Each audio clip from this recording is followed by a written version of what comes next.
పద్మనాభం గారు, చందు జనార్దన్ గారు కాపు నాయకులు. మీరేమంటారు సార్? నమస్తే.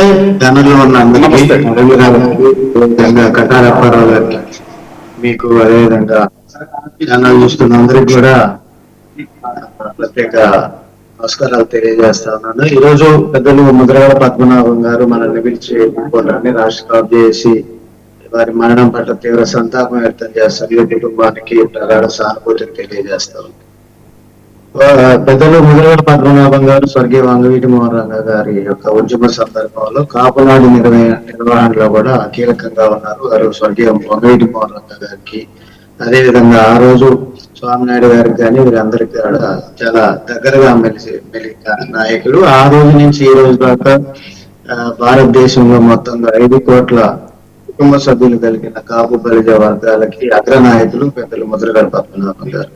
ముఖ్యంగా కాపులకి రిజర్వేషన్ కావాలి, అవసరం. ఇతర సామాజిక వర్గాల్లో సమానంగా కాపు కుటుంబ సభ్యులను పెంపొందించాలి, చదువుకోవాలి, తద్వారా ఉద్యోగ కల్పన జరగాలి, ఆర్థికంగా ముందుకు పోవాలి. అదేవిధంగా ఈ రిజర్వేషన్ ద్వారా ప్రజాస్వామ్యబద్ధంగా కుటుంబాల నుంచి ప్రజాప్రతినిధులుగా మారి వారు పాలనను అందించే దాంట్లో కూడా భాగస్వామ్యం కావాలి అనే దాంట్లో వారు 1990 నుంచి కూడా అనేక ఉద్యమాలు చేయడం జరిగింది. పెద్దలు కోట్ల విజయభాస్కర్ రెడ్డి గారి సమయంలో ఆమరణ నిరాహార దీక్ష చేసి తద్వారా జీవో తెచ్చి విజయభాస్కర్ రెడ్డి గారి ద్వారా కూడా జీవో ప్రకటన రిజర్వేషన్ కి సంబంధించి కూడా పెద్దలు ముద్రగడ వెళ్ళారు. అదేవిధంగా 2014 లో ఏదైతే తుదికి సంబంధించి ఐక్య గర్జన సంబంధించి రూపం ఏర్పడిందో ఆ రోజు నేను #1 ఎగ్జిక్యూటివ్ డైరెక్టర్ గా ఉన్నా. మొదటిగా #1 న్యూస్ ఛానల్లోనే ఆ రోజు రాబోయే కాలంలో కాపు రిజర్వేషన్ కోసం ఉద్యమిస్తానని చెప్పి ఆయన ప్రకటించిన నేపథ్యం ఉంది. అనంతరం ఏర్పాటు చేసిన ఇది తుని గర్జన గాని, దాని రూపకల్పన గాని, తర్వాత పెద్దలు ముద్రగడ పద్మనాభం గారు 13 మందితోటి కాపు చేసి ప్రకటన చేసే దాంట్లో నేను కూడా త్వరగా ఉండి ముందుకెళ్ళటం జరిగింది. పెద్దలు ముద్రగడ గారి ఆలోచన ఎప్పుడు కూడా ఓన్లీ రిజర్వేషన్ కి సంబంధించిన అంశమే పట్టుకునేవారు, దాని మీద ముందుకు పోవాలి, తద్వారా కుటుంబాలకు ఉపయోగం అనే దాంట్లో ముందుకెళ్లిన నేపథ్యం ఉంది.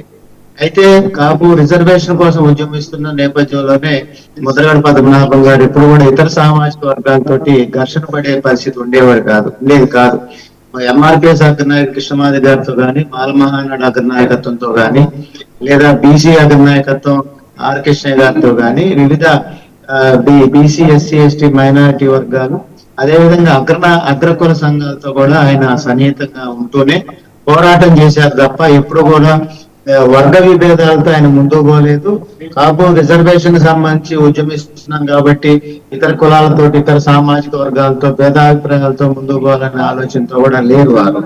అంటే కొన్నిసార్లు ఎమ్మెల్యేగా, ఎంపీగా, మంత్రిగా పనిచేసిన ఆయన ఆ అంశం మీద ఆ సందర్భంలో ఏదైతే ప్రభుత్వం హామీ ఇచ్చిందో, ముఖ్యంగా చెప్పాలంటే ఆ రోజు పెద్దలు చంద్రబాబు నాయుడు గారు ముఖ్యమంత్రిగా గత ఎన్నికల సందర్భంగా హామీ ఇచ్చారు కాబట్టి నేను మిమ్మల్ని అడుగుతున్నా అనే నేపథ్యంలోనే ఆయన ముందుకెళ్ళటం.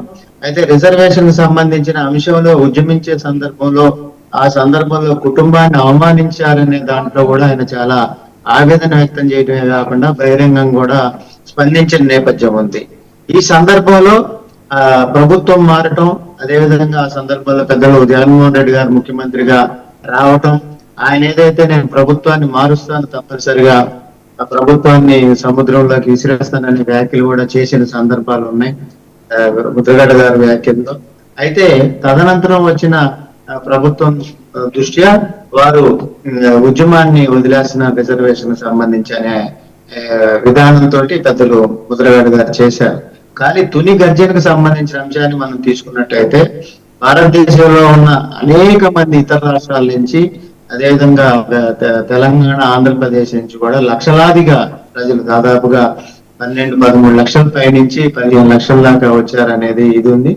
ఆ సందర్భంగా అంత స్థాయిలో ఉద్యమించటం, ఈ నేపథ్యంలో రాష్ట్ర ప్రభుత్వం కూడా కాపుల యొక్క మనోవేదాన్ని అర్థం చేసుకుని ఆ రోజు పెద్దలు చంద్రబాబు నాయుడు గారు ముద్రగడ గారి తుని ఉద్యమం ద్వారానే ఆ రోజు కాపు కార్పొరేషన్ ఏర్పడటం, విదేశీ విద్య కానీ, వివిధ పథకాలు కానీ, వీటన్నిటిని కూడా ఆ రోజు రాష్ట్ర ప్రభుత్వం స్పందించి ప్రకటించిన నేపథ్యం ఉంది. ఒక్క నిమిషం. మనతో పాటు స్టూడియోలో జాయిన్ అయ్యారు గార రాఘవ్ గారు. నమస్కారం. సార్, ఇప్పుడు ఏ రాజకీయ నాయకులైనా ఒక